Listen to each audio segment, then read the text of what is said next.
Fala pessoal, tá começando mais um Fornada, o podcast oficial da Forno Santo, para você que quer saber tudo sobre o mundo das pizzarias, restaurantes e agora a TV também. Acompanhe a gente nas redes sociais, @Forno Santo.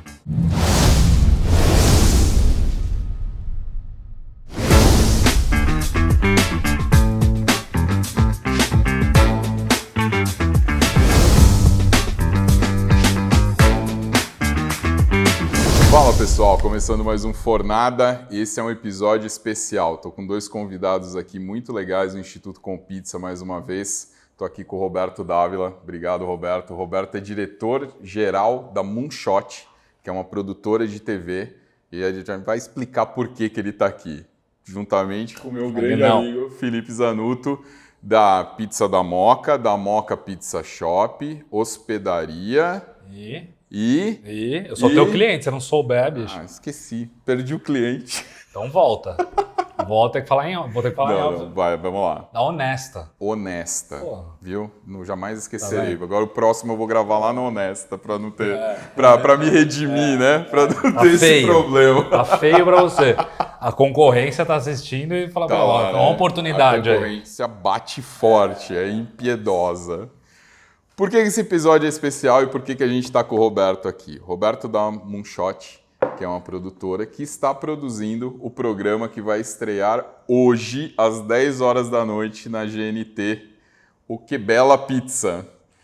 Conta um pouquinho desse programa aí, o que a gente pode esperar dele, o que o pessoal que ama pizza vai encontrar lá. Bom, primeiro, obrigado pelo convite, por estar aqui. E Que Bela Pizza é uma competição gastronômica com pizzas, especializada em pizzas. Zanutto é um dos nossos jurados, junto com o Dani Camilo, e a apresentação da Dani Calabresa. Cara, que legal. É legal, A gente né? já viu alguns cortezinhos, a gente já repostou algumas coisas que a própria GNT divulgou, né? Vocês também. E, cara, a Dani Calabresa é fantástica, né? Eu acho que depois a gente fala um pouquinho sobre ela. E esse rapaz mandou bem lá também? Mandou bem demais. Porque a Dani está acostumada com TV, né? E ele? A gente quis fazer uma mistura assim, né? Porque Dani Camilo e o Zanutto são especialistas, né? Ele é especialista em pizzaiolo e tudo. A Dani é uma baita consultora de gastronomia, monta restaurantes. Legal. Tudo mais. Então são pessoas íntimas do universo da cozinha, da culinária. Era a parte técnica do júri aí. E a Dani Calabresa é para ser justamente a representante da audiência, né? Nós que não entendemos nada de pizza, só gostamos de comer. Eu também não, quer dizer, eu vim a descobrir coisas do universo da pizza agora pesquisando para fazer o programa, né? Cara, que legal. E aí nós temos então uma apresentadora que também acaba tendo vez de jurado ali, o Zanutto e a Dani Camilo. E o nível da galera, como é que tá? Foi interessante, assim, né? A gente teve muita gente boa, acho que teve mais gente boa, né? E teve muita gente, não é nem que eram ruins, mas muita gente que vai dar uma ousada, assim. E não é o lugar para usar. Tentar fazer uma coisa Não, é o lugar para usar, mas dá aquela passada no ponto, assim, Entendi. sabe? E também teve muita gente que foi muito conservadora. Tá, faltou um pouquinho. E aí faltou. A gente sabia que tinha gente que podia dar mais ali, né? Na conversa, você vai conversando, você vai entendendo. Então a gente entende um pouco de pizza, então, pô, você sabe, você vê o cara abrindo a massa, encostando na massa, mexendo no molho ali, enfim. Pegar numa. Se o cara pega na colher, eu sei se ele sabe o que ele tá fazendo ou não, dependendo de onde ele pega, assim, né?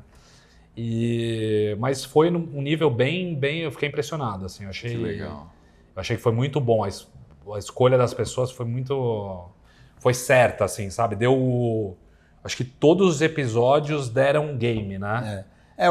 Teve competição de verdade. O programa assim. funciona. É uma competição, né? É uma competição, mas é o que a gente chama de autocontido, ou seja, a cada episódio vem pessoas diferentes. Não é igual aqui a gente pode falar nomes, não é um Masterchef que tem uma temporada e vão... Isso, são os mesmos que vão indo, não.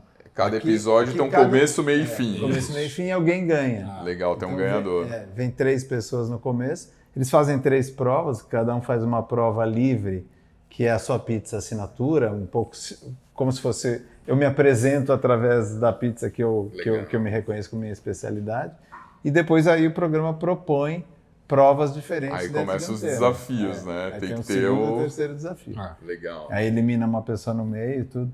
E é interessante porque, por mais popular que seja a pizza, a comida mais popular do mundo inteiro, a gente demorou um tempo para convencer o canal de que valia a pena fazer um programa disso, né? Realmente. Em princípio, as pessoas achavam assim, pô, mas será que dá programa? Fazer pizza é só fazer pizza, né? Como se fosse uma coisa muito simples e sem variação. Ao mesmo tempo, a gente faz lá na produtora muitos outros programas de gastronomia, né? Já fizemos Cozinheiros em Ação, Food Truck é Batalha, Food Truck é Viagem.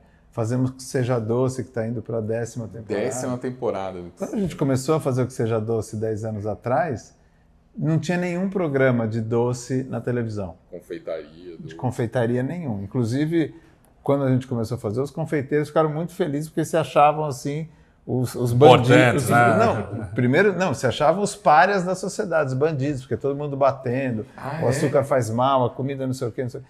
Eles ficavam todos encolhidinhos. Quando apareceu essa oportunidade, todo mundo se jogou. Se soltou. E o programa foi um sucesso enorme. A gente vai completar 400 episódios e tem assunto. 10 temporadas, 40 episódios por temporada, 400 episódios. Cara, quantos episódios são do Que Bela Pizza? Que Bela Pizza a gente está fazendo 6 episódios, é uma primeira temporada. Mas muito intenso. Mas não é nem o começo ainda. O importante não é a quantidade, é a qualidade. É a qualidade, boa. Qualidade boa. E essa questão... E é um pouco uma prova de conceito também, né? A gente está fazendo... tem essa, né? A qualidade do programa está lá em cima, e aí é um teste para ver como é que o público reage, né? Porque a gente fala todo mundo muito pizza, empolgado. E quem não é do mercado, ou, né...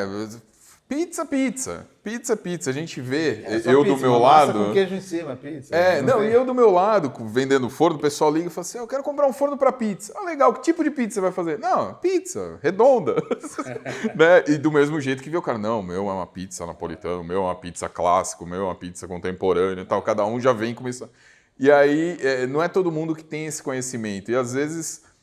o programa, eu acredito que também vem para isso, porque o pessoal tá achando que vai ter só pizza redondinha lá, pizza de calabresa, pizza normal, normal, né, que a gente costuma encontrar, tem muita coisa diferente, né? Tem muita coisa diferente. Tem. E isso, vou usar o gancho aí, isso influencia também na escolha dos equipamentos e dos fornos para o programa, né? Teve Pompei lá, foram... Bom, o pessoal vai ver quantos, como tá e tal. Esse daqui é um deles que estava lá. Esse é exatamente um que estava lá no programa. Se você quer conhecer ele, vem aqui no Compizza, em São Paulo, que ele está aqui. Mas não tinha só forno desse tipo lá. Tinha outros tipos de forno. Ficamos muito felizes com a parceria. A gente tinha 4 fornos desses, exatamente iguais a esse. Esse é um deles, como você já falou. Mas a gente tinha forno de lastro também, tinha forno elétrico e tinha micro-ondas também, tinha cooktop, quer dizer, para os preparos tradicionais, para as coberturas, para as coisas. Era o sonho do pizzaiolo. Você escolhia o forno, tinha tudo. Assim. A gente, para fazer esse tipo de programa, primeiro tem uma pesquisa muito profunda, porque a gente não entende de pizza, mas a gente tem um departamento de gastronomia dedicado à televisão, né?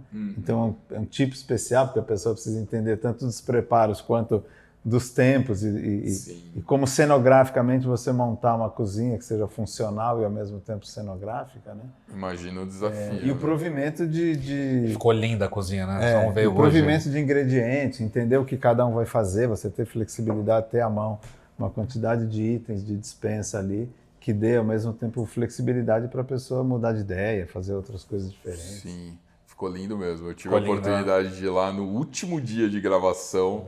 Eu pirei, ficou muito Dá vontade de cozinhar, né? Acho que tem que ter uma cozinha assim. É aconchegante, né? O cenário é muito aconchegante. Né? E o pessoal mais profissional, amador, tem de tudo. O que a gente vai ver lá? Ou não pode contar ainda? Pode contar. Não, no geral eram mais profissionais. Em geral, mais profissionais. O pessoal já da área. O que a gente pegou foi uma diversidade muito grande, né? De perfis, de idades, de regiões, etc., para você ver um pouco do hábito das pessoas, né?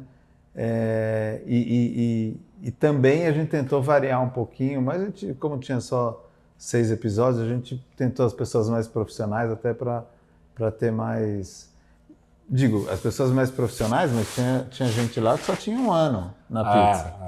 Tinha alguma formação mas de que estão no gastronomia, mercado, de alguma maneira eles estão envolvidos no mercado. Assim, mas já estava chefiando uma pizzaria, quer dizer, não tem, talvez não tenha um repertório tão vasto, tão extenso de tipos de pizza, vários de recheios, de coisas alternativas, mas já muito maduro, muito seguro do que estava fazendo. E parece bobeira, mas as provas eram desafiadoras. Porque tinha muita coisa de polêmica, né? Então, era difícil jogar alguém ali que não tem uma base, assim, que pelo menos não construiu um conceito na cabeça do que é fazer pizza. Então, você tem que ter um... Você precisava que os participantes tivessem um pré-requisito ali, né? Ter um conhecimento prévio. Saber, né? Um pouco, assim, e mesmo para as pessoas que entendiam, assim, você vê que tinha gente que tinha muito mais experiência, né? Um que o outro, assim, e tal. Mas também isso não quer dizer nada, não quer dizer que essa pessoa ganhou. Exato. Isso que foi muito legal, né? E... O legal da competição é isso, porque tem a questão do imprevisível também, Tem um dos episódios que tem um cara que só faz pizza vegana, ele tem inclusive uma pizzaria vegana, mas competindo com 2 que não são veganos. E aí, como é que eu... É incrível. Foi muito legal. Que legal. Mas sabe uma coisa que eu reparei, falando dos participantes, eu que não sou tão íntimo do universo, né?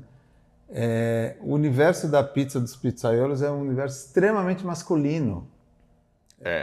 O universo da cozinha profissional em geral mas na cozinha profissional já tem bastante mulher. Sim, mas na pizzaria... Na pizzaria não. E a gente fez questão, isso até é uma declaração do programa, né? Mostrar que a pizza, de fato, é um lugar muito democrático, é um lugar para todo mundo. Então, por hábito, você tem mais homens brancos, italianos. Mas a gente fez um grande esforço no casting para quebrar isso, né? Então você vai ver na tela, tem pelo menos metade ali dos participantes que são mulheres. Na própria, quando a gente pensa na apresentadora e nos jurados, nós estamos falando de 3 onde tem um homem, 2 mulheres, né? Exatamente. Várias etnias, várias classes sociais. Que é para você ver que, de fato, esse é um universo acessível e que não tem um grande segredo. Tem bastante estudo, tem bastante conhecimento, né? Mas assim como qualquer área, né? Não é um troço fechado, que é proibido. E eu não vou dar spoiler, mas puta, as meninas arrebentaram. Mandaram muito bem, que bom. A gente já fala em episódios anteriores... Foram grandes emoções, né? Com as meninas, foram tipo emoções muito boas e algumas muito ruins. Muito ruins também, mas acontece. Legal. Eu ia dizer que alguns episódios atrás a gente já vem falando muito isso, né? Até uma bandeira que o próprio Carlos aqui do Compizza, que trabalhou junto com vocês aí nos bastidores, nas pesquisas, na consultoria, né? Isso é muito legal. E ele já tem isso, ele já fala isso há muito tempo e a gente levantou essa bandeira junto. Agora na FIPAM a gente vê as meninas com plaquinhas e tal, por mais mulheres na pizza, né? Por mais mulheres no mundo da pizza. Isso é muito legal, isso é muito interessante. E precisa. Conversando com muita gente e com muitos clientes, por exemplo, a gente tem um cliente que a gente gravou há pouco tempo em Maringá, eles são uma rede e só tem mulher.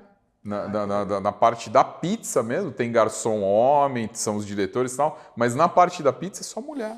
E é difícil, raro de encontrar, né? E que isso, né, se Deus quiser, daqui a pouco se torne uma coisa... Não, mas lá também tem, não seja algo anormal para a gente ficar divulgando, né? Que se torne o padrão. Como é que foi a escolha das pessoas?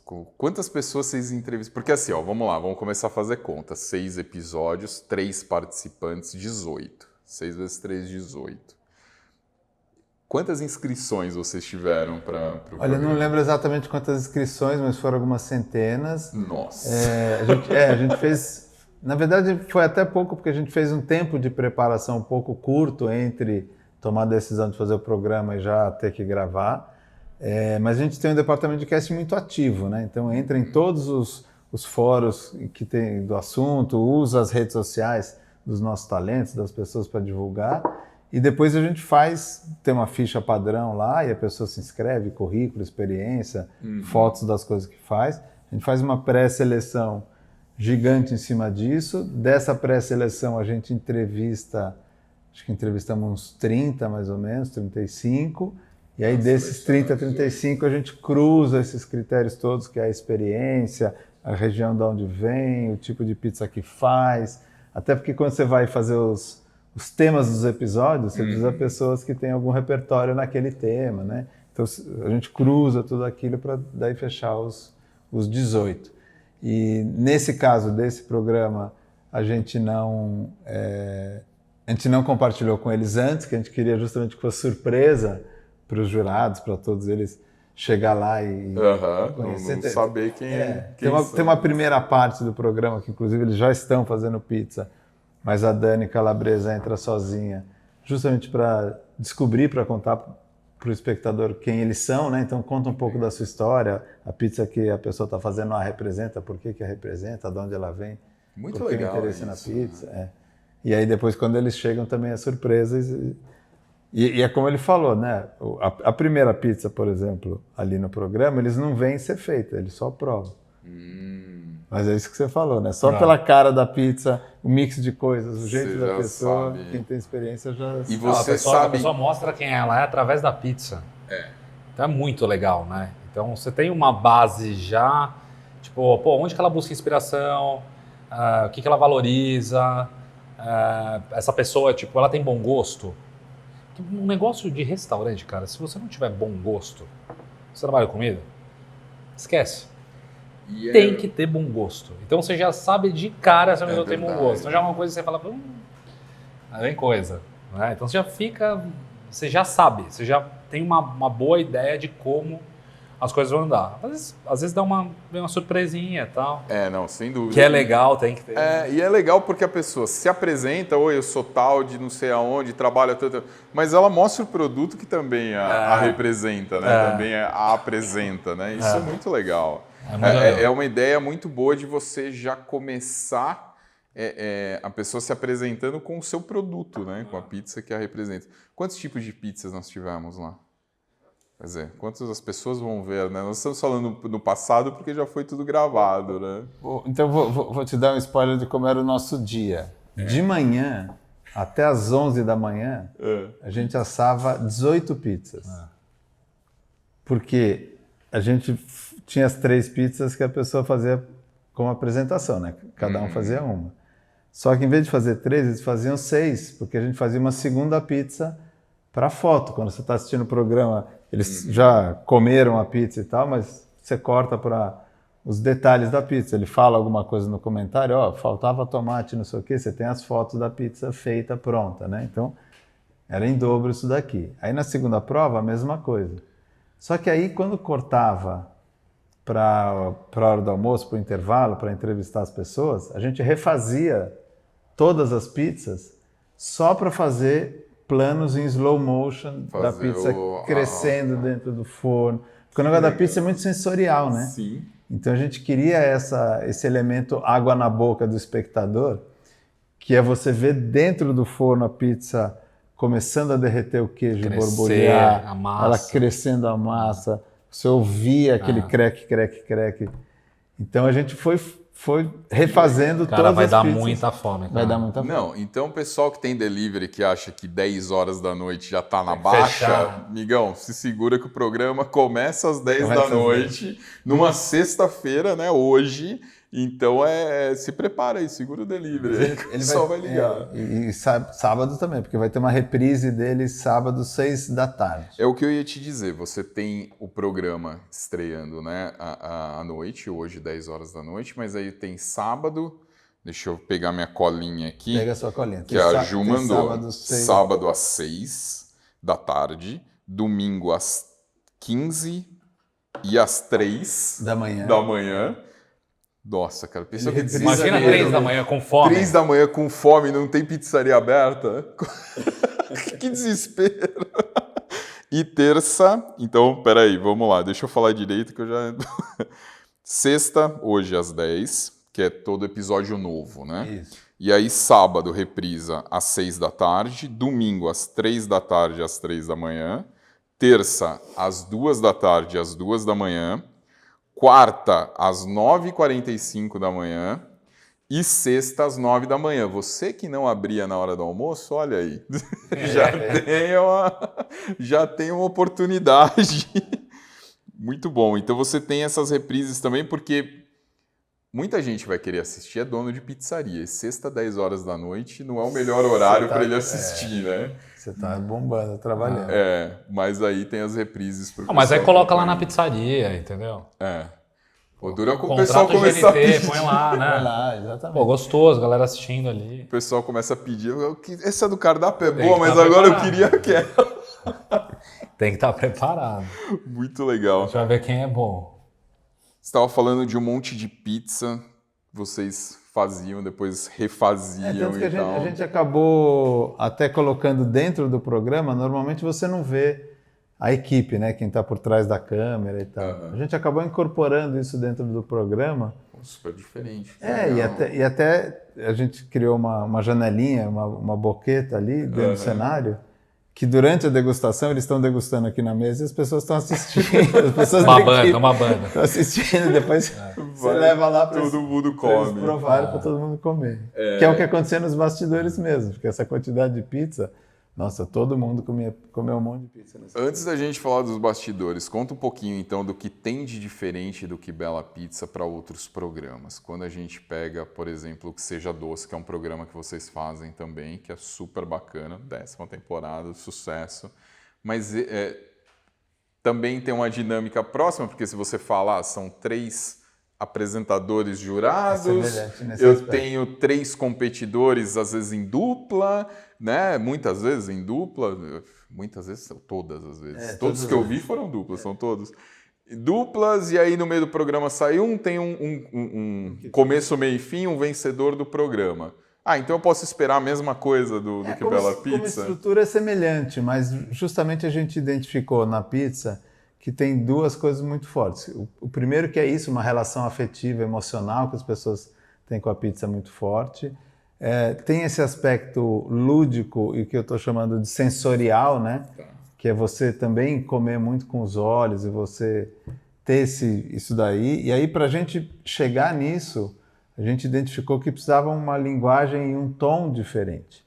Então, desde a escolha ou pensar em ter uma comediante como apresentadora, a Dani Calabresa nunca tinha apresentado um programa, um reality show na vida. Então, ela mesma ficou, puxa, será que eu consigo fazer isso? Não, queremos exatamente isso. Queremos, primeiro, um representante da audiência, que gosta de pizza, mas não sabe fazer Ela pizza. não faz pizza, né? A gente viu uma chamadinha do programa. programa. Carlos, né? Olha lá, o professor. Carlão tá aí. Carlão, vem cá dar um oi, Carlão. Chegou o rei. Vem cá. O Carlão participou dos bastidores aí. O Carlão sempre abrindo espaço pra gente. Obrigado, Carlão. E ele foi o consultor do programa aí, né? Foi o consultor. Esse aqui é nosso rei, né? Né? O nosso Godfather. Tudo tem que pedir a bênção dele. Deram muito trabalho ou não? Não, cara, foi tudo muito fácil. Mais fácil do que eu imaginava. Muito a estrutura, como ele falou, toda a equipe já estava sincronizada, sabendo de tudo do que iria acontecer. Eu acho que o que teve de improviso e de surpresa foi para positivo. Foi a gente não esperava e acabou acontecendo, foi muito legal. Muito bom, muito bom. Show. É você ou o Léo que vai fazer umas pizzas daqui a pouco, hein? O Léo.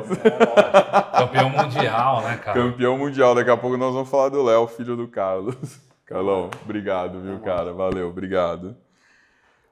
E aí, portanto, desde a escalação da Dani Calabresa, justamente para você fazer essas perguntas que o espectador faria, justamente para ter uma leveza, para ter um ritmo diferente, para ter uma descontração, né? Então, até esses dois aqui, né, ele e a Dani Camilo, no começo, nos primeiros programas, que experimentava e começava uma coisa muito técnica de comentários, né? Porque eu acho que isso, os alvéolos e não sei o quê. E a gente tinha um ponto para falar com ele, ficar assim, cadê a conversa de bar? Cadê a conversa de bar? Isso aí não é o D-Taste. O D-Taste é a cozinha profissional, todo mundo fala, não, porque o não sei o que, o umami, a flor do não sei o que. Não. Eu quero outra coisa. É um tipo de linguagem que as pessoas entendem, que elas se relacionam com esse negócio. E aí, a Dani Calabresa também trazia isso, né? Mas foi uma temporada pra gente se conhecer, assim, né?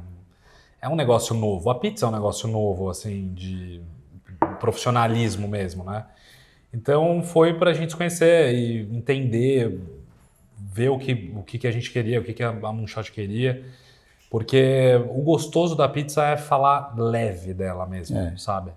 Porque ela é leve, todo mundo conhece, é um produto mais popular, assim. Eu acho que pizza e chocolate, quem não gosta, assim, né? Tipo, É verdade. cara, todo mundo come, todo mundo sabe falar. E aí, quando todo mundo come, todo mundo tem uma opinião. Todo mundo é futebol. Sabe falar. Todo mundo é juiz. Treinador de futebol. Treinador e juiz. Então é gostoso, eu acho que a gente ir pra a gente foi uma linguagem gostosa de todo mundo entender de verdade.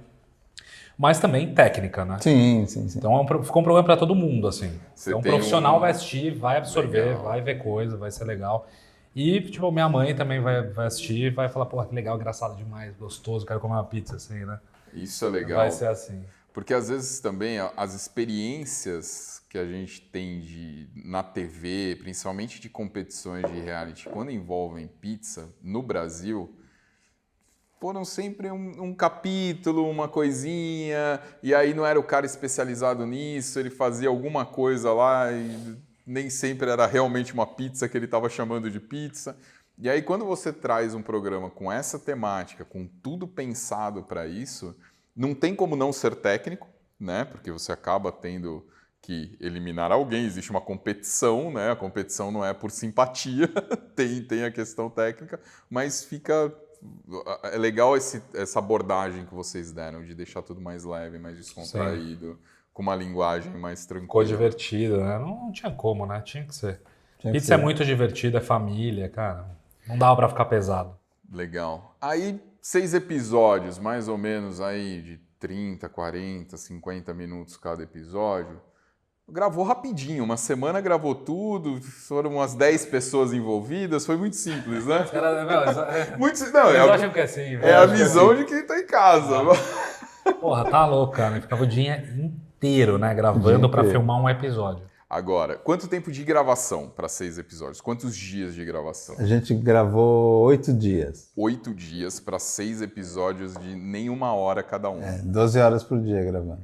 Agora, quantas pessoas ficaram envolvidas em todo esse processo? Olha, na equipe toda, direta e indiretamente, mais de 100 pessoas. Mais de 100 pessoas. E desde quando surgiu o projeto, vamos fazer o programa da pizza? Vamos pensar em alguma coisa nesse sentido? Quanto tempo até realmente ele está materializado? A gente pensou nesse programa há muito tempo, porque a gente tem uma parceria grande com o GNT na área de gastronomia. Mas, como eu disse no começo, demorou um pouco para convencê-los de que era uma boa ideia fazer uma coisa de pizza, e não como você falou, vamos fazer um episódio de pizza dentro de um programa de um universo de gastronomia. Então a gente tem esse projeto faz uns 5, 6 anos, mais ou menos. Facinho fazer, Zanuto. Facinho. Então, 5, 6 anos. O pessoal vai se empolgar e fala, vamos fazer um também, né? O pessoal olha, eu quero fazer um também. Já tiveram tentativas, cara, né? É muito profissionalismo. Eu fiquei, assim, surpreso. E eu trouxe até inspiração, acho que eu falei isso pra vocês, né? Eu trouxe até inspiração. Eu tenho algumas coisas que me inspiram muito, assim, tipo, cara, Itália é um negócio que me inspira muito. Se eu vou pra Roma, aí eu vou, sei lá, no Museu do Vaticano, você fica olhando, cara, aqueles detalhes lá em cima, no cantinho, assim, que o cara foi lá e entalhou. Aí eu chego, cara, no restaurante, o cara não colocou azeitona no lugar certo. Eu falo, porra, não é possível. É a obra de arte dele, né? Como é que ele não tomou esse cuidado? Cara, o cara se preocupou lá em cima, ninguém olhar. Eu olhei lá, eu olhei, assim. E aí, o cuidado que o pessoal teve de gravar e com os pequenos detalhes, assim, é inspirador. Que legal. E isso faz toda a diferença, né? Então, não é uma coisa simples, não é uma coisinha que você vai pegar uma câmera, sei lá, qualquer câmera profissional. Mas é o cuidado mesmo e saber o que é qualidade e saber o que é. Então, foi muito legal, foi inspirador. Assim, para mim, não sei se eu já tinha te falado isso, mas eu falei para um monte de gente. Foi uma inspiração que eu levei para o restaurante depois. Legal. Né? E a gente leva, né? Você vai fazer um forno, não vou fazer de qualquer jeito. Então, olhar, volta, faz assim, faz assado, pô, olha a luz, né? Pô, para tirar uma foto, quantos centímetros de luz para cá, tal. Então tá muito bem cuidado. Todo mundo vai ver hoje, vai ver como tá cuidadoso, assim, como tá com carinho. Bonito, assim. tá bonito. A gente é muito estudioso na produtora, né? Para fazer o que a gente faz, e aí em todos os departamentos, né? Então a arte, quando vai projetar o cenário, a gente não sabe disso, que distância tem o forno, o cara vai conseguir, com o forno ligado, ele tem que estar a tal temperatura, o cara vai estar aqui, né, que é a distância que a gente precisa para gravar, ele vai aguentar ficar, o calor do forno, e a gente está no estúdio com o espaço fechado, a chaminé, para onde vai essa fumaça, dá para fazer isso, não dá para fazer isso, quer dizer, tem um estudo que são meses para isso fazer. A gente, por exemplo, resolveu fazer, em vez de fazer bancadas individuais de trabalho, a gente resolveu fazer uma bancada única. Que legal, isso já unifica, né? Porque E tá um vendo o que o outro vai fazer. Exatamente, então fica aquele exatamente. meu negócio tá muito sim. E aí, em vez de ao fazer mesmo tempo que se torna mais competitivo, você também une, né? Você também deixa todo mundo junto. Exatamente. E aí, em vez de fazer uma bancada metálica, que eu vejo que é regra na maioria dos lugares, a gente queria fazer uma superfície de madeira que é mais bonita. Então, até o estudo de quão liso essa superfície precisa ser para abrir a massa, os testes para isso acontecer. Então, é um processo muito, muito detalhado, como disse o Zanuto, muito extenso para aquilo lá O amor parecer tá nos fácil, detalhes, né? fácil. Então passa esse amor, assim, no vídeo, enfim. E passa da gente também, né? Porque você, porra, cara, você não pode fazer qualquer coisa. Você vê o esforço que todo mundo tá fazendo, né? Então você se esforça também, né? Eu imagino você, principalmente, que não tem esse background de TV, Não, né? não é, Para o eles negócio é mais não. uma terça-feira. Para negócio... eles é mais um dia, né? Para você foi um negócio... Para mim foi um negócio novo, assim, porque, pô, óbvio, legal, já né? é uma responsa. Quando a gente vai ser jurado em campeonato, né? Aqui, que é meio off, assim, tudo bem, é nas feiras, mas... Pô, você tá tranquilo, você tá sentado, ninguém te Você tá entre amigos, você sabe o que tá foca acontecendo. ali no produto, enfim. E lá tem a câmera. Então, pra mim, era novo. Eu já fiz algumas coisas, né? mas não é, né? Claro. Mas você vai aprendendo, e aí também o pessoal vai te ajudando. Então, ficam aqui no ponto, eu ponho muita mão na boca, né? Tira a mão da boca. Tira a mão da boca. Não sei o quê. Parece uma mãe, né? Mas, porra, é um treino. Moleque, tira a mão da boca. É um treino. Você fica, né? Que eu fico assim, eu tô trabalhando sozinho. E é um treino. Então você vai, e aí você vai aprendendo, e aí você vai se sentindo mais seguro também pra fazer. Eu já falei, eu tô pronto pra outra temporada. E o pessoal que é da TV também te ajuda, tanto fora das câmeras, como, mais uma vez, a Dani Calabresa, acho que também trazia esse ela deixa clima fica muito leve, né? Fica muito leve. E tem isso que a gente chama de química, né? Você escala 3 talentos ali, né? Tem que... O Zanuto, a Dani Camila, a Dani Calabresa. E tem de fato um troço que a gente chama no meio de química, né? Tem entre atores, né? Quando você vai fazer um filme, vai encenar protagonista com a protagonista, às vezes você tem um casal, um par romântico. Às vezes são atores que não se conhecem. Você se viram, né? na foto, no papel, você achou uma boa ideia, as pessoas chegam perto, não bate o santo, aquele troço transparece, né? Era para ser uma relação romântica e você vê que tem um estranhamento. Ali. Mas mesmo nisso daqui, você não sabe, até juntar as pessoas você não sabe. Então, a gente entrevistou todo mundo, né? O Zanuto veio fazer entrevista, a Dani Camilo veio. Então você faz uma construção, você fala, eu acho que vai dar certo. Mas até sentar todo mundo ali... E afortunadamente deu muito certo. Quantos candidatos a jurados? Você deu muito bem. Quantos candidatos a jurados foram analisados também? A gente, foram alguns, a gente analisou uns 20 candidatos. Também... Só você não me valoriza, pô. Carlão, quanto tempo que ele falou que ia me chamar pra fazer esse podcast aqui? Olha lá. Faz um ano, né? Acho que um pouco mais. Um pouco mais. O podcast... Nem foi ele que chamou. Roberto. Junto com a ideia que eles tiveram de fazer o programa há uns 3, 4 anos. 3, 4 anos. O podcast surgiu em dezembro. Não, já tem uns 3, 4 anos que eu tô te enrolando. Beleza. Deixa ele. Felipe, parabéns. No meio de 20, você ser o escolhido aí. Mas, cara, você também não começou na pizza ontem, né? Tem os méritos todos para você chegar aí. Conta um pouquinho dessa história sua no mundo da pizza. Como que o bichinho da pizza te mordeu? Quando foi? Você conhece um pouco, vou resumir. porque é longa, né? Eu comecei 12 anos atrás, foi uma oportunidade, assim, um presente, porque eu estava numa fase de cozinha, restaurante minha, assim, eu fiz gastronomia, né? Fiz com 19 anos, eu fiz administração antes, fiz 1 ano e meio, eu falei, puta, não é pra mim isso aqui, cara, não dá. Eu fui fazer gastronomia, fiz 2 anos, depois eu fui e fiz uma pós fora do Brasil, mais voltada para negócios, assim, restaurantes e tal. E aí, quando eu voltei, eu tinha uma ideia de montar restaurante. Mas eu comecei a fazer evento. E tava indo muito bem, assim, comecei a fazer, enfim, peguei um monte de cliente e um indicou outro, sabe como é que é, né? Legal. E aí tava indo bem, tava nesse negócio, e o meu padrasto, o meu padrasto desde pequenininho, um pai, né? E ele sempre quis ter um restaurante. Ele era o cara que queria ter um negócio de cozinha, assim. Puta, eu cozinho bem, eu quero ter um restaurante, um monte de gente, né? Ele gosta de cozinhar. O negócio dele não era ser o administrador do restaurante. Ele queria... O meu interesse por cozinha nunca foi porque eu gostava de cozinhar quando eu era... Tipo, tem aquela historinha padrão, né? Eu cozinhava, ajudava minha avó. Minha avó ficava fazendo docinho. Eu nunca fiz isso. Mas eu gostava de comer bem, porque eu comia muito bem na minha casa. Cara. Então eu comia bem na minha casa, eu comia bem dos meus avós, comia bem em todo lugar. Então o meu interesse por cozinha veio por comer bem, primeiro. Então a gente gostava de comer, sair para comer bem, viajar para comer bem e tal. E até hoje, cara, é o que me deixa mais feliz, assim. E aí ele quis montar um negócio, eu falei, não, vamos montar. E eu já tinha trabalhado com ele antes, e na adolescência, assim. E a gente montou, ele era para ser um negócio assim mais dele, né? Mas ele tem outra empresa que tomava muito tempo dele e tal. E deu um tempo, ele falou para mim, cara, eu não quero mais o negócio. Você quer tocar ou vou fechar, enfim. E eu tava num momento muito bom assim para mim, cara. Eu tava fazendo muito evento, tinha uns eventos grandes para marca grande, eu tinha 20 e poucos anos. Então era uma grana que pra mim era muito boa, assim, né?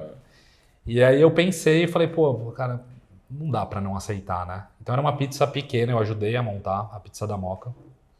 Já era a pizza da Moca. Mas era uma receita dele, uma massa dele que ele fazia no interior, a gente tinha uma casa no interior.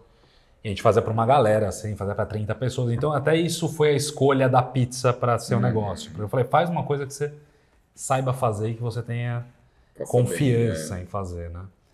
E aí ficou aí uns 3, 4 meses e eu ia sempre lá, tava sempre lá e tal. E aí eu assumi a pizza, assim, de um dia pro outro. E, porra, eu tinha 20 e poucos anos, não tinha experiência. Não era nem o problema da pizza, assim, era o problema de ter um negócio. Do negócio, e pessoas, assim, né? E aí quando eu peguei, cara, a primeira coisa que eu pensei foi o lance de eu quero fazer o melhor produto possível. Então, o que é a melhor pizza? Eu nunca tinha ido para a Itália. Foi 2011 isso. E aí eu comecei a estudar tal, e ler, vi a pizza napolitana e achei linda, assim, eu me apaixonei pelo visual, assim, sabe? O italiano tem aquele negócio. É o tal do sensorial, né? Não, o visual é foda, né? Gliocchi e anche na tua parte, porque os olhos também têm a sua parte, né? Então... você come com os olhos. Então, quando eu vi a pizza napolitana, eu falei, cara, que coisa linda, assim, eu quero comer esse negócio. E aí eu comecei a tentar fazer a pizza. E aí, eu comecei a estudar essa pizza, é um negócio que eu até falo com o Carlos, a gente falou isso esse ano na Ano Food, né? A gente falou sobre isso numa palestra que a gente deu. Eu comprei um monte de livro, não tinha ninguém para me ensinar, não tinha como pizza. Não tinha os chefes lá. Não tinha aquele monte de vídeo tinha do uma YouTube. farinha italiana aqui. E aliás, depois, demorou pra já não ter um monte de vídeo do YouTube, não tinha nada. E eu fazia, cara, eu comprava livro, fazia. E depois de 2, 3 anos, cara, eu conheci um italiano que veio pro Brasil. E era um cara de pizza também, o Luca. E eu falei, cara, eu comecei com esses livros. Aí ele falou, puta, você tá louco, cara. Isso tá tudo errado, cara. Tipo, tinha um monte de livro errado. E eu tentando fazer, cara. E aí tentava fazer numa maceira... basculante, né? Basculante, né? Basculante, que não funciona. Então eu não sabia que tinha que ter uma maceira espiral. tentando fazer no meu forno, na época, que era um forno meio a gás, assim, né? E a gás e lenha, né? Mas também que não tinha a temperatura que tinha que ter. E, cara, frustrado pra cacete. Ele falou, não é possível que eu não vou conseguir fazer essa pizza, cara. E aí fiquei 2 anos, assim, uns 2 anos testando, né? Então a pizza não tinha padrão, né? Porque toda hora você estava mudando, eu tava mudando toda semana, e, cara, e mudava e botava pra rodar. Não é que eu mudava e ficava lá no laboratório, assim, eu mudava e vendia. Mudava em público. Aí comecei a fazer a pizza só um sabor, que era a pizza napolitana. Os caras, cara, eu não como aqui mais. Tem uma história... não tinha cliente, tinha pouco cliente. O cara queria, porque a pizza napolitana não tem o meio a meio. Tinha que ser meio a meio. Napolitana não se faz meio a meio, se faz um sabor só. Imagina isso em 2011, 12, 13, em São Paulo, que meia... Não tem meia. Não, porra, a galera me xingava, cara. E eu queria colar com o conceito, né? Tipo, até hoje eu me pauto muito em conceito, assim, e eu prefiro 1000 vezes criar num universo tipo do programa, que você me dá, tipo, 5 ingredientes ou 6, do que criar num universo e falar assim, cara, tá aí, faz o que você quiser. Vai no mercado ali, compra o que você quiser, faz o que você quiser. Eu prefiro uma coisinha menor. Então, eu sempre fiquei dentro do conceito, assim. Mas fui sofrendo e tal. Foi difícil pra caramba, foi um momento difícil. Além de ser um produto novo, eu era muito imaturo como gestor, como chefe, enfim. Eu nunca dizia chefe, eu tinha trabalhado em restaurante, mas eu nunca tinha tido o meu negócio. Então, porra, você já não sabe muito bem como fazer, e ainda ensinar as pessoas a fazer uma coisa que você não sabe fazer muito bem, assim, foi uma fase foda, mas eu aprendi muito, assim, foi minha escola. Depois eu comecei a acertar a pizza, depois eu comecei a entender os fornos, depois eu comecei a entender a maceira. E aí a coisa começou a andar, assim, sabe? Mas foi pizza napolitana era para ser a mais simples, né? Então, a massa, 4 ingredientes só, é o que tem menos, não tem, né? E aí é o mais difícil, né? O simples é o mais difícil. Cara, é muito simples quando você sabe o que fazer. Você vem aqui no Com Pizza e em 3 dias você tá fazendo a pizza, cara. Porque eu demorei 3 anos para fazer, entendeu? Mas não tinha acesso. Mas foi muito bom, porque eu aprendi várias coisas. Então eu aprendi o que dava errado, o que não dava, por que disso, por que daquilo. Tal. Então não ficou uma coisa superficial. Pô, eu venho aqui, faço um curso e abro uma pizzaria. Isso é muito legal, porque você não aprendeu pela repetição ou por seguir uma receita. Você entendeu os porquês. Isso é muito o que o Márcio fala, usando como gancho a Forno Santo. É isso, porque você pega os construtores de fornos hoje, sejam empresas grandes ou sejam aquelas pessoas que vão e fazem. O cara faz, por quê? Porque meu avô fazia, porque no meu antigo emprego eu aprendi assim, porque não tem um porquê. E o Márcio ele veio muito de estudar os porquês e entender, por isso que quando veio a Forno Santo, veio um forno muito igual ao que se tem na Itália, mas muito diferente de tudo que tinha no Brasil, né? Então, tentativa e erro, né? Cara? Entender os porquês é fundamental. E isso só te dá na prática, na vivência, que é o que você teve, né? E junto com o meu crescimento, assim, veio o crescimento também dos fornecedores, de vocês. O Forno Santo de que ano? Forno Santo tem 8 anos. Então, quando eu abri não tinha Forno Santo. Não tinha. Hoje eu tenho Forno Santo. Então, as 2 casas da Pizza da Moca, as 2 unidades. Então você vai aprendendo. Eu comecei a viajar, realmente precisava comer aquele negócio, né?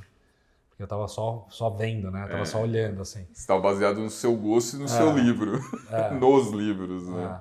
Mas eu fiquei, assim, uns 2 anos no começo da pizza, cara, tipo, não foi só a pizza. Minha vida mudou porque eu entrei de cabeça, assim, eu fiquei muito focado naquilo. Eu não tirava folga. Eu fiquei bitolado. Eu precisava fazer acontecer, assim. Eu pensei em desistir várias vezes também, mas, minha mãe sempre me apoiou pra caramba, assim. Legal. E aí, enfim, foi. E aí a pizza começou a funcionar e a gente teve alguns momentos importantes e tal. Era uma pizza de bairro, era uma pizza pequenininha, né? Tinha, era a pizza da Moca. A pizza da Moca. Começou, tipo, a primeira pizza da Moca tinha 8 lugares. 8? Olha só. E era forte delivery. E eu tomei uma decisão em 2014, que essa foi, cara, talvez a decisão mais louca, assim. Porque a gente tinha forte delivery. Delivery era muito forte naquela época. A galera acha que delivery é forte em pandemia. cara, 2010, 2011, assim, tipo, anos 2000, década de 90, cara, dele era muito. Que não tinha iFood, que Era não tinha telefone, aplicativo, cara, que era no telefone que o cara tinha que pegar na lista. E não tinha tanto restaurante para sair. Hoje a gente tem muita opção para sair. É verdade, tem essa Entendeu? também, né? Então, em 2014, cara, eu tomei uma decisão, eu tava tão focado em fazer a melhor pizza que eu comecei a perceber que a pizza ficava horrível no delivery. E o delivery era 80% da minha receita. Você matou o delivery. Eu acabei com o delivery. Você tá brincando? Eu fechei o delivery. E aí? Eu Como fechei assim? o delivery e falei, meu, quem quiser comer, por que rolava? Porque você O estava cara ia focado comer na lá. qualidade do produto. O Carlos ia comer lá, como ele ia nessa época. Aí ele falava assim, ô Wagner, meu, a melhor pizza de São Paulo é nesse lugar aqui, assim, a pizza da Moca. Vou ligar lá. Vai lá, aí se ligava. Vinha uma Aí borracha. vinha a pizza. Eu falava, pô, Carlos, você tá louco, cara? Pedir a pizza não é nada disso que tá falando, você tá maluco. Tem que comer tá? lá. E eu comecei a perceber isso. Eu falei, quer saber, eu vou tentar, vou sacrificar. E eu gostava de restaurante, né? Eu gostava de receber as pessoas. Eu gosto de receber, eu não gosto de delivery. E aí eu fechei, a gente fez uma reforma lá, e aí de 8 lugares, cara, a gente expandiu muito, foi pra 30. Cara, foi pra 30 lugares. Triplicou, né? Que é muito pequeno também, né? Não, mas... Mas, pô, 30 lugares sem delivery, e aí todo mundo ia lá comer, a galera começou a ir. Então eu fiz E não um começaram a lugar pra buscar cá. no balcão para levar para Muito, casa? também. Mas aí você... Sim, ok, eu né? fazia, e deixava explicado, né? Na caixa até hoje tem lá, meu, a pizza no delivery perde 70% da qualidade, perde mesmo, tá? Hoje tem uma pizza mais focada no delivery, mas vem mais pra Sim, frente. muda a receita, né? Bom, e aí aí começou a crescer, eu comecei realmente a fazer a pizza melhor e servir a pizza melhor, porque quando você come a pizza aqui, inclusive o Léo falou que ia fazer uma pizza aí, né? Daqui a pouquinho eu já vou chamar ele aqui pra gente. É outra coisa, a pizza aqui na hora, acabou de sair do forno, ela tem que ter uma crocânciazinha, né? Tem que ter um barulhinho, né? E depois em 2000, a pizza da Moca cresceu, hoje a gente tá com duas casas, uma na Moca, que tem 90 lugares, quase 100 lugares, e uma em Pinheiros, na João Moura. A pizza da Moca em Pinheiros. A pizza da Moca em Pinheiros. Mas essa era uma das minhas ideias, o nome da Levar a pizza da Moca, Moca. você pode comer a mesma pizza da Moca no Jardim Hiper, quando você leva, legal, né? É muito legal. E aí dessas viagens para Roma, eu ia muito para Roma, cara. Eu vou até hoje muito para Roma. Eu me apaixonei pela pizza romana. Fiquei maluco pela pizza romana, cara. A pizza era perfeita para mim, assim, mais perfeita que a pizza napolitana.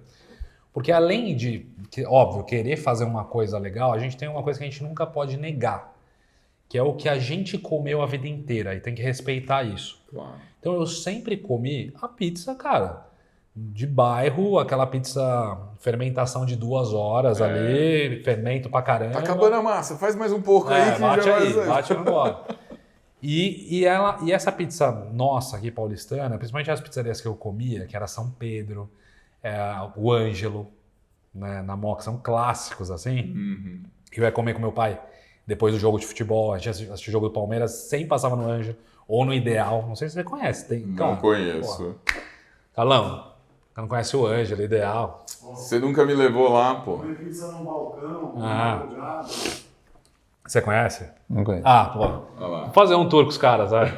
Não, isso, cara, essas Monte são as Verde, no pizzas Bom clássicas. Retiro. Conheço também. Então, esse eu Estilo conheço. Monte Verde, crocantezinha. Tal. E a pizza romana, ela nasceu para ser assim, né? Porque ela tem que ser reesquentada, então ela é crocante. Então quando eu comi, e quando eu olhei ela na vitrine, eu fui no Bonte, né? A primeira vez, no pizzarium lá. Aí eu olhei aquela vitrine, aquela coisa linda, assim, um monte de pizza uma lado da outra. E aí você escolhia o tamanho do pedaço, cortava, né? E eu fiquei maluco. Tanto é que se eu for pra Itália, dificilmente eu como a pizza napolitana. Eu fico comendo pizza romana, assim, né? E eu falei, cara, eu quero ter esse negócio. Aí eu fiquei planejando. Em 2017 eu abri a da Moca Pizza Shop, que é a pizza romana. Aí a gente abriu na Vila Madalena, depois a gente mudou para Pinheiros, onde é hoje, na Fradique Coutinho. Na pandemia, a gente sentiu muito a necessidade, porque eu sempre fui desleixado com delivery mesmo, assim, não dava muita atenção, de ter uma pizza que funcionasse bem no delivery, né? E E aí eu comecei a pensar muito nessa história também de como eu comecei a comer pizza. Então essas pizzas que eu acabei de falar, Ideal, Ângelo, São Pedro, algumas pizzarias de bairro, enfim, a maioria na Moca, porque eu vivia lá. Lembra do Chalé? Chalé Pizza também. Tinha várias pizzarias lá. Tem até hoje. Eu falei, cara, por que eu nunca fiz a pizza paulistana? Né? E ela funciona muito bem em delivery, né, cara? Ela é a crocantezinha. Ela não é perfeita, mas ela vai bem. Então, como a gente consegue aplicar as técnicas para ter... A gente não pode perder algumas coisas que são essenciais, tipo a saúde é muito importante. Então, cara, a gente come essas pizzas, tipo o Léo vai fazer aqui, na pizza da Moca, na da Moca e na Honesta também. É muito bom ter pouco fermento, é muito bom ter uma fermentação longa, né? Sim. Porque é saudável. Sim, a digestão é mais fácil. É muito bom. Né? Então, você também não pode tirar esse elemento daí, né? Da saúde é um alimento. E como eu faço a pizza paulistana usando as melhores coisas das técnicas das outras pizzarias. E aí eu fiquei também quase um ano testando. Qual é o melhor forno, qual é a melhor pizza. Para tentar chegar nessa pizza crocante, mais fininha, a borda menos selvagem, né? Porque a pizza napolitana é uma borda selvagem, né? E aí a gente abriu a Honesta, que é na casa que eu nasci, eu queria ter essa história também. É mesmo? Na casa que eu nasci. E ela é um laboratório ainda, assim. É um laboratório. Então a gente ainda testa um forno aqui, testa um forno ali. A gente não sabe o que ela vai ser ainda. Mas hoje é meu xodó, assim. Legal. Né, um negócio que toda vez ela te mostra um negócio novo, assim. Legal. É onde você está usando, também está criando, né? Você dá para ver que é nítido esse prazer de criar, de inovar. E tem esse espaço. Os outros já estão caminhando. A pizza da Moca já caminha bem, né? Eu fico muito mesmo. Eu praticamente não fico lá. E a pizza da Moca foi escolhida agora, né? A melhor pizza de São Paulo. Foi. E a gente está candidato de novo esse ano. Então a gente vai de novo lá para a premiação. Show. E, enfim, minha história na pizza, cara, acho que é essa, assim, às vezes eu acho que até tem gente que conta melhor que eu, assim, a minha história. Não, mas é o que você viveu, cara, é a sua verdade, não tem... Mas fora isso, fora a questão produto, assim, cara, eu cresci muito, porque eu aprendi muito como a gente precisa ter dedicação, assim, né? Então, se dedicar e tentar e fazer, sabe? Cara, era uma coisa... Primeiro que era uma coisa que só ia te mostrar resultado daqui 2, 3 dias, né? E eu sou muito ansioso, cara. É difícil pra mim. Então, você vai arrumando mecanismos para você conseguir conter essa ansiedade e tal. Então... Todo dia você estava testando, todo dia você estava criando, desenvolvendo. Você batia hoje e falava, cara, tá bom, daqui 2 dias eu tenho que fazer. E daqui 3 dias? Então tem que bater uma massa amanhã. Tem que bater uma amanhã e tem que seguir essa rotina. No começo foi difícil, na hora que entrou um ritmo, um fluxo assim, o negócio funcionou. Mas até hoje eu não sou 100% satisfeito assim, com as pizzas. Mas nem pode ser, mas é o que traz a melhoria contínua. Agora, você imagina esse cara, ele bateu a massa hoje, ele vai testar daqui 2 dias. Aí amanhã ele já bateu para o 3º dia, né? Mas ele já bate. Aí quando ele vai ver aí quando ele vai ver a primeira, se ele tinha feito isso aqui ou aquilo ali. Eu ia falar isso. Ou ele vê um negócio que estava errado, putz, eu precisava mudar isso, mas essas outras 2 eu já fiz desse jeito. Cara, eu participei de um projeto agora de uma outra marca, é um outro mercado, é um outro mundo, mas é de pizza também. E a gente testou 50 massas, cara. Nossa. Eu tinha esquecido o que era isso, assim. Foram 44 massas, eu tenho lá no meu computador. Que legal. Tipo, 44 abas no Excel, assim, de 44 receitas, com 44 características. E eu fiquei testando com os caras, assim. Que legal. E é muito louco, né? E é esse negócio da perfeição, do detalhe. O detalhe, porque nesse nível, nessa quantidade de variações, você não consegue ter variações tão discrepantes assim, você começa a ter detalhes. Não, são detalhes. E depois em cada variação, daí você tem depois o tempo de forno, a temperatura do forno, não sei o que. Então às vezes não deu certo, mas não é que não também, deu certo a massa, não deu certo. A mesma massa num forno a 350 graus se comporta de um jeito, a 450 se comporta de outro, né? E às vezes não é a massa, às vezes é o forno, às vezes alguma outra coisa. Acho que alguém podia fazer isso um dia. Porra, um shot podia fazer isso, cara. Pegar os ingredientes e ver quantas combinações, tipos de massa dá pra fazer com... Nossa, 6 episódios são poucos. Não os ingredientes da pizza, mas só da massa. Sim, cara. da Deve massa. ser milhões, cara. Eu quando comecei a fazer 1 grama a mais de açúcar, 2 gramas... Eu quando comecei a fazer programa de gastronomia, eu não entendia nada desse negócio. E aí teve uma temporada do Cozinheiros em Ação, a coisa mais básica da gastronomia, que todo mundo sabe que eu não sabia, né? O negócio de selar a carne. E aí um dia a gente fez um programa, era inclusive um programa que tinha lá um apoio de uma marca, então tinha uns bifes, uns entrecotes, uns contrafilés lá, uma carne super boa. E aí 3 pessoas diferentes fizeram.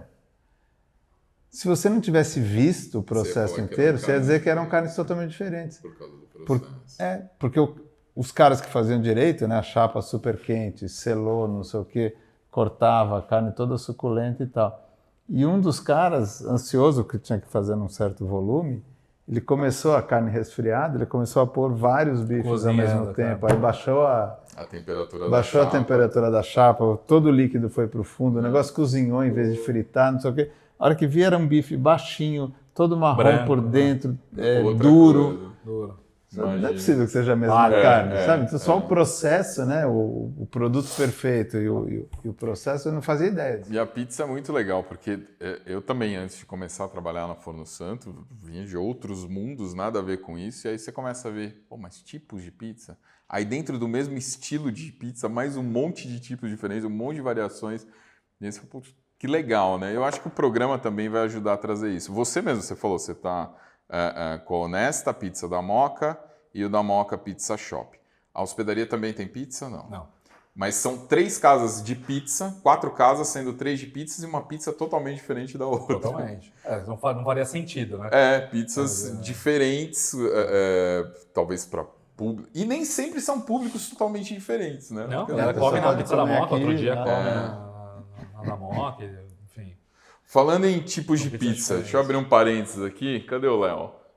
Léo, chega aí, Léo. Pô, tá quase na hora do almoço já. Tá, né? Cadê o Léo? Isso aqui, para quem ainda não conhece, Léo Zopetti, um dos comandantes aqui, né? Alguém tem que pôr a casa em ordem. Alguém tem que trabalhar, né? Léo, você foi campeão agora no campeonato que aconteceu na FIPAM, o campeonato mundial, a etapa do Brasil, de um tipo de pizza que pouca gente conhece no Brasil, não é tão difundida, né? Todo mundo me pergunta. Pizza... O que é isso que você ganhou? Você ganhou o campeonato de pizza? Explica um pouquinho, vai, faz um esforço. Tem, né, da Moca Pizza Shop, né? É o Pizza Impala, né?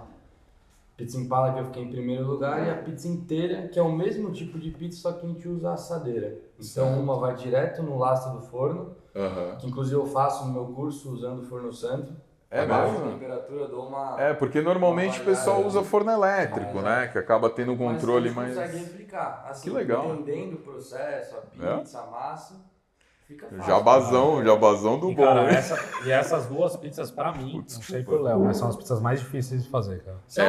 São produtos mais bem elaborados, precisam de mais técnica. As massas têm muito mais cuidado, muito mais etapas, muito mais ingrediente, mais hidratadas, cara, são as pizzas mais difíceis. Quanto mais, o pessoal até entende, quanto mais hidratado, mais difícil de manipular, né? De manusear, de cuidar, né? Por isso não que é qualquer eu tô coisa, especializando nesse tipo de pizza, porque é diferente. É diferente, é legal. É um nicho também. Acho que não tem nenhuma pizzaria romana além da sua. Não. Tem padarias que fazem esse tipo de pizza, mas pizza romana não tem. Especializada nisso, né? Não tem. Vamos comer uma pizzinha aí? Você faz uma pra Agora gente? vai ser redonda. Faça a que você fizer aí. Pode deixar. Vê a temperatura do forno como é que tá. A gente deixou ele aceso aí, mas tá bem baixinho. Maravilha. Obrigado, Léo. Aí já abre ali embaixo, já tem a pizza pronta. Aqui, infelizmente, Chega um outro... não temos a estrutura da Moonshot. Não vai daqui, opa, saiu uma pizza hoje. Aqui a gente é na real mesmo.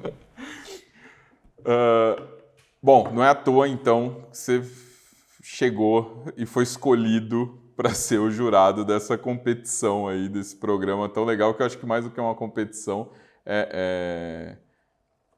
é mostrar toda essa variedade desse mundo da pizza, né? Eu acho que é um pouco de expandir os horizontes, né? Não digo popularizar, porque não é possível, mais popular do que ela já é, né? Ela já é muito popular. Mas eu acho que é expandir os horizontes, é quebrar alguns paradigmas, porque já falei isso em vários episódios. Aprendi com um amigo, dono de padaria, ele fala assim, pergunta para uma pessoa, fala assim, fala os 5 pizzarias que você mais gosta. Se o cara não é do meio ou não é aquele food, aquele cara que está focado nisso, o brasileiro médio, né? Fala 5, ele vai falar uma, vai falar a segunda, a terceira ele já dá uma gaguejada, dali para frente ele não lembra. A dificuldade de você entrar com um novo negócio, e ser um desses 5, de quebrar essa regra e fazer a pessoa experimentar, muitas vezes só acontece quando existe uma falha. Aquele cara parou de trabalhar no delivery, eu só peço delivery, ou, putz, pedi lá, mas tá com 2 horas de entrega, vou pedir no outro, vi uma foto legal, tal, ouvi falar bem. E aí você começa a ver que, pô, tem um horizonte muito além das pizzas que você come sempre, daquelas 3 pizzarias que você pede sempre. Tem um universo, né, muito grande. E isso é muito legal, eu acho que o programa vai fazer isso em poucos episódios, da primeira de muitas temporadas, certo? Se Deus quiser, hein? Se Deus quiser, vamos lá.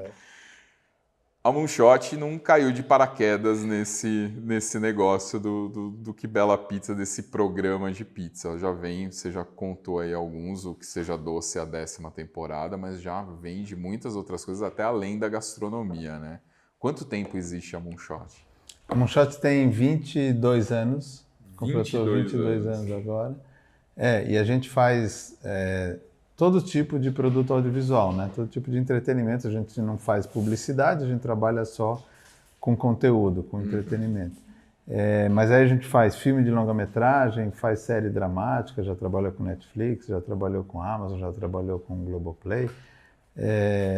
Fizemos mais de 20 filmes já. Mais de 20 filmes. Tem um que vai estrear... Tem um que vai estrear agora, 31 de agosto, que TPM é Meu Amor. TPM. TPM Meu Amor é uma comédia romântica, roteiro da Jaqueline Vargas, direção da Lili Fonseca, com a Paloma Bernardi de protagonista. Eu vi uns cortezinhos no Instagram, assim, muito divertido, muito legal. É bem divertido. Então, como eu falei, a gente é muito estudioso, então a gente faz muitas coisas diferentes, porque cada coisa tem um estilo, um jeito de fazer, uma narrativa, uma técnica, um gênero, assim como a gente estava falando de técnica de gastronomia aqui, muito diferentes. Mas sabe, desculpa, sabe qual é o melhor programa que eles fazem? Depois do Que Bela Pizza. O do aeroporto, cara. Do aeroporto. Qual que é o nome? Aeroporto, área restrita. Área restrita. Cara, Meu, deixa eu ir um dia lá com os caras. Eu sou louco pra ir naquele lá. Cara, é legal demais. Conta um pouco do programa, pra quem ainda não viu. Já tá no ar também? Cara, é maior sucesso, tá louco. Eu chego lá em Guarulhos, eu fico procurando os caras. Cadê os caras? Agora você pode ligar, né? Roberto, qual aeroporto que tá?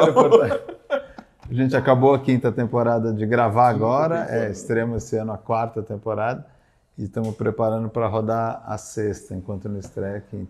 O aeroporto Área Restrita, ele é um programa dentro do aeroporto, majoritariamente em Guarulhos, a gente já fez Confins, Galeão, já fizemos Viracopos, mas ele passa basicamente em Guarulhos, porque Guarulhos é mais do que um programa apenas de aeroporto, é um programa de fronteira, né? Porque a gente tem parceria com a Receita Federal. Guarulhos Internacional já te dá um fluxo. Nas primeiras temporadas tinha a Polícia Federal também. E aí você tem essa fiscalização da fronteira, né, os voos internacionais chegando e tudo mais. E você tem as coisas que acontecem ali, né? De tráfico de droga, de descaminho, as coisas que a gente aprende. Nunca assistiu? Já assisti. Sensacional. É muito legal, é na Discovery que passa, né? Discovery agora está nas plataformas de streaming, né? Está no Discovery Plus. E agora houve uma fusão entre a HBO Max e a Discovery, então também está passando na HBO Max. Legal.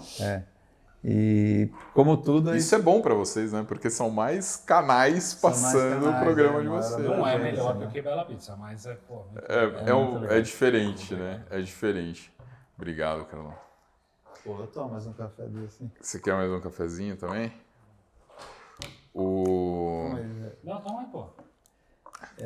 Vocês vão brigar, eu vou tomar. Então a gente faz as coisas de ficção, que a gente chama, né, dramaturgia, e faz toda uma linha de produtos de não ficção, como a convencional chama no nosso meio, que é reality show, é docu-reality. O aeroporto se inscreve dentro de um gênero chamado docu-reality, porque é documental, né? Não é uma coisa que a gente pré-produz, é muito mais de observação do que acontece ali, do trabalho daqueles agentes, da pesquisa, a inteligência muito forte. Eu estava falando com a Ju, que trabalha com vocês, ela estava me falando que é muito isso mesmo, não é só a questão da apreensão, é uma questão de entender o agente, tem todo, né, tem toda uma no uma caso do história, aeroporto, né? por exemplo, como conceito, né, a gente trabalha muito, assim como você fez nos seus restaurantes, a gente trabalha muito com projeto, né? A gente tem um conceito de um programa. No caso do aeroporto, é um troço que é convencional chamar character driven, quer dizer,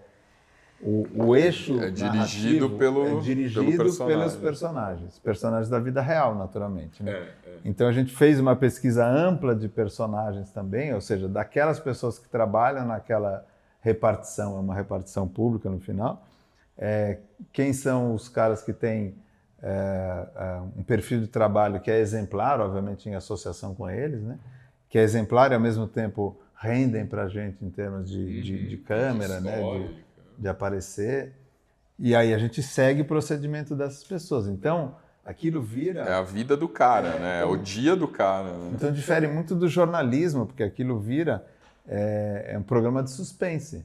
Esse cara começou a trabalhar de manhã, como é o procedimento dele, ele faz uma análise, fala, puxa, acho que aqui tem alguma coisa suspeita, ele começa a seguir essa pista, isso pode acontecer, pode deixar de acontecer, qual é o procedimento de abordagem deles, aí você vai entendendo. Muitas vezes a pessoa mesmo se denuncia, porque... Você é um anjo, né? Honra, Sendo servido pelo Godfather, pelo padrinho. Você quer sentar aqui? Não tem lugar. E aí isso resulta... Então todo o procedimento de trabalho dele resulta em alguma coisa. Aí você tem a apreensão no final. Mas não é sobre a apreensão, é sobre a história desses caras, é sobre o procedimento, é sobre a inteligência, o olhar desse cara, ele vê uma coisa e muitas vezes a pessoa se... Outro dia a gente estava fazendo uma operação com um cachorro, já na fila de embarque, assim, para entrar no aeroporto, no Finger. E aí, um dos agentes, a gente filmando ele, e ele mais afastado, o outro que passando com o cachorro.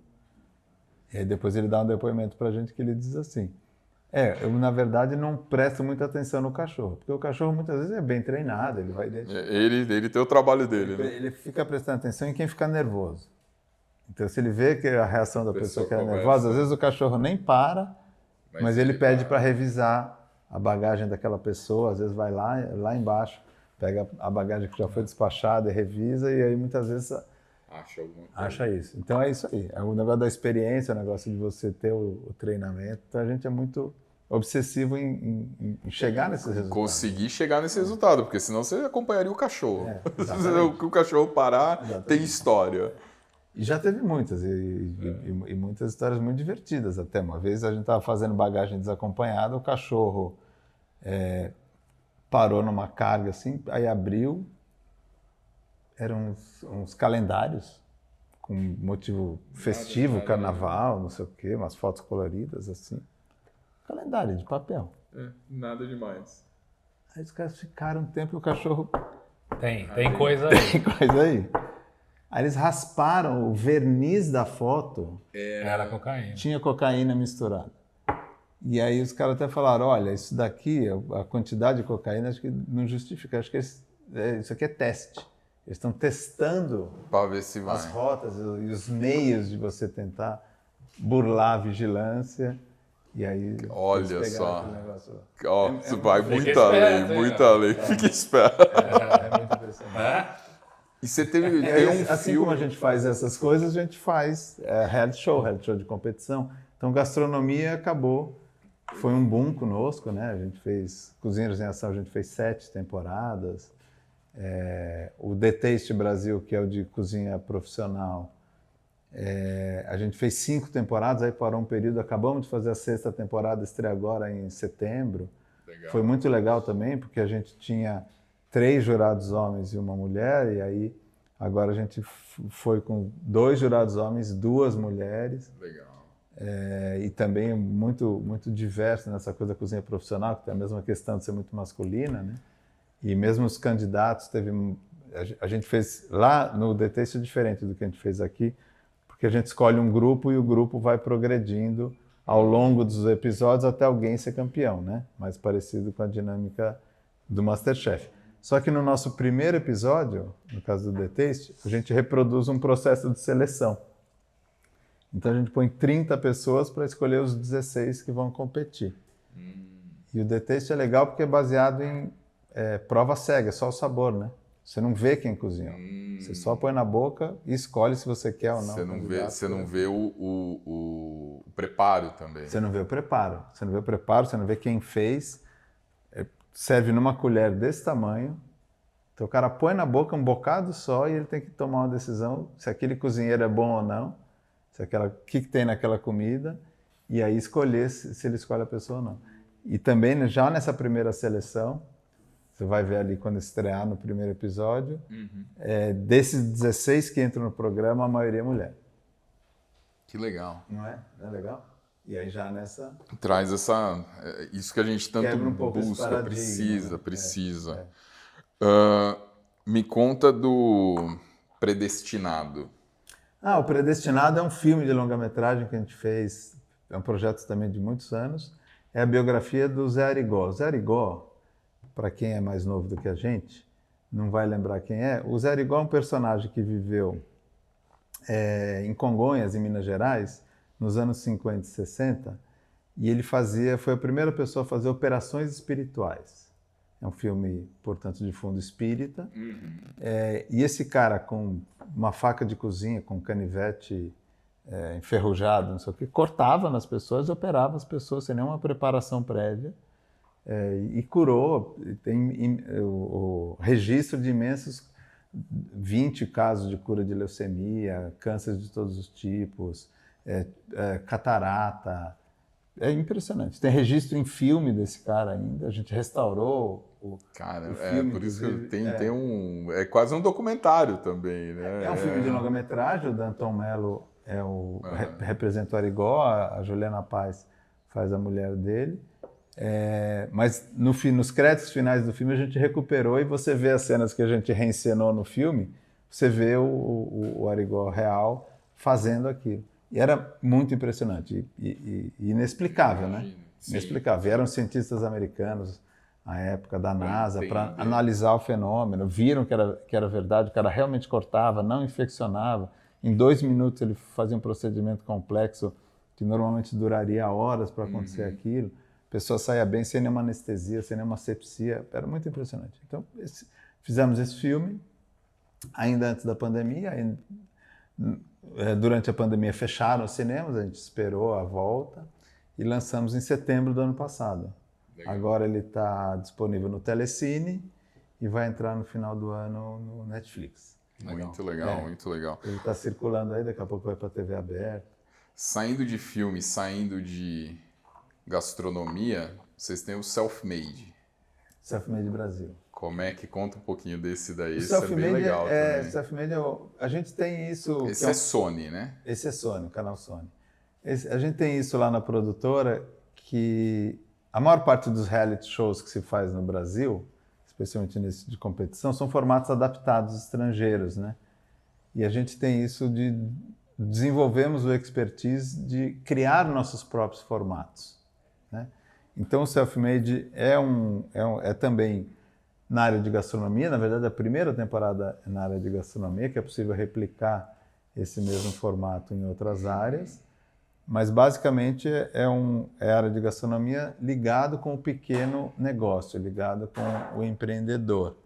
Então a gente pegou pessoas e isso também foi muito forte na pandemia, que passaram a viver de fazer coisas em casa, né? Então fazia coxinhas para vender, fazia brigadeiro para vender e etc. Escolhemos vários desses pequenos empreendedores que já estavam fazendo um dinheiro com isso, começando a viver disso, mas no estágio muito inicial. E aí dentro do programa a gente tinha 3 jurados, que eram 3 especialistas, um da área de gastronomia, que era o Guga Rocha, outra da área de empreendedorismo, que é a Monique Evely, uma menina muito forte lá de Salvador, e o terceiro da área de marcas, branding, que era o Andreazzi, que tem um estúdio que chama Estúdio Rebuca, um estúdio muito forte também, muito meio boutique, assim, sabe, customizado, com a apresentação da Sharon Menezes. Então, esse 4 pessoas chegavam com seus produtos de manhã, fazia uma prova dos produtos, uma análise inicial do que podia ser melhorado, o potencial daqueles produtos para ele crescer, para ele chegar no varejo, para ele crescer de volume de venda ou de a profissionalização daquilo para virar um produto, né? Deixar de ser uma coisa só artesanal, só de mão em mão. E aí, dentro desse primeiro laboratório, por exemplo, a gente fazia desde a ficha técnica do produto, a gente fazia tabela nutricional, fazia todas as coisas que você precisa para, de fato, transformar aquilo num produto. E aí escolhia um para sair, depois passava num segundo momento pelos outros 2 laboratórios e depois recriava as marcas, fazia embalagem, não sei o quê. E aí, como prêmio, um dos prêmios, além de um prêmio em dinheiro, um dos prêmios era justamente os vencedores de cada episódio iam receber uma aceleração da Locale, que é uma startup especializada em levar as pessoas para o varejo, em aceleração, uma consultoria, um workshop, e aí a gente tinha um stand no Food com essas pessoas apresentando seus produtos ali numa feira profissional. Muito legal. Na sua época lá não tinha um programa desse para te ajudar, né? Não lembro, acho que não, né? Acho que não. E é um formato que a gente testou e fez pela primeira vez na Sony. Ele vai junto com o Shark Tank na grade. Você viu o Shark Tank, é um formato estrangeiro adaptado para cá.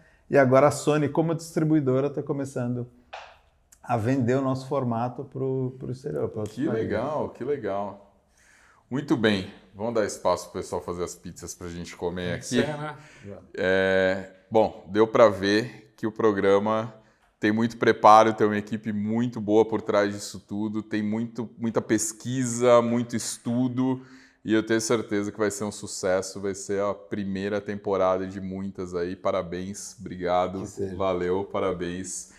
Quem quiser acompanhar Moonshot, saber o que está acontecendo, redes sociais, como que acha vocês? Sim, @Moonshot Pictures no Instagram. A gente tem um site que é moonshot.com.br. Moonshot é uma palavra em inglês, mas é M2ON, Moon de lua, né? SHOT de tiro, Moonshot tudo junto numa palavra só. Legal. .com.br. O pessoal vai estar vendo aí. Agora vamos abrir só uns 10 minutinhos. Conta os arrobas aí de todo mundo. Não, pode procurar no meu Instagram, já tem todos os... Já tem tudo. Felipe Zanutto com 2 L's. Muito bem. Gente, obrigado pelo tempo. Eu sei que é corrido, eu sei que é complicado, mas valeu. E você, espero que você tenha gostado. Tem algum botão aí para você seguir, se inscrever, Spotify, YouTube, onde você estiver. Acompanha a gente que tem muita coisa legal por vir. Valeu, obrigado, gente.